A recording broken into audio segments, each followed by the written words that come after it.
एक खूबसूरत झील में एक नन्ही मछली रहती थी जो हमेशा उदास रहती और सोचती कि वो कितनी छोटी है, कोई उसे अहमियत नहीं देता और दूसरी बड़ी मछलियां उससे ज्यादा खुश और खूबसूरत हैं। एक दिन वो रोती हुई किनारे पर आई तो एक बुजुर्ग कुच्छवा उसके करीब आया और बोला, बेटी, खुशी दूसरों जैसा बनने में नहीं बल्कि अपने आप को मानने में है।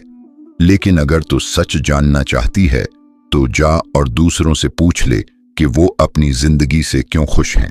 नन्ही मछली खुशी से उछलती हुई पहले एक बड़ी मछली के पास गई। उसने कहा, ऐ बड़ी मछली, तुम कितनी ताकतवर और शानदार हो, यकीनन तुम खुश होगी। बड़ी मछली ने अफसोस से कहा, नहीं बहन, जितना बड़ी हूं इतना ही खतरे में रहती हूं। माही गिर हर वक्त मेरा पीछा करते हैं।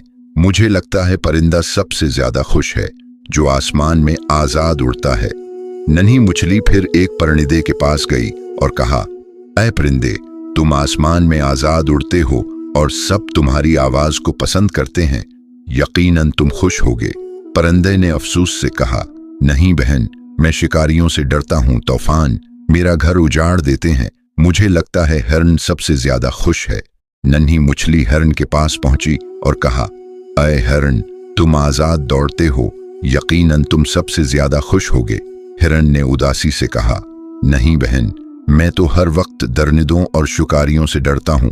मुझे लगता है कुछवा सबसे ज्यादा खुश है जिसके पास अपना घर है। आखिरकार नन्ही मछली वापस कुछवे के पास आई और सब कहानी सुनाई। कुछवा मुस्कुराकर बोला, देखा बेटी, हर किसी के अपने मसाइल हैं, कोई भी मुकम्मल खुश नहीं। असल खुशी ये है कि तू अपने आप को कबूल करे और अपनी जिंदगी की कदर करे।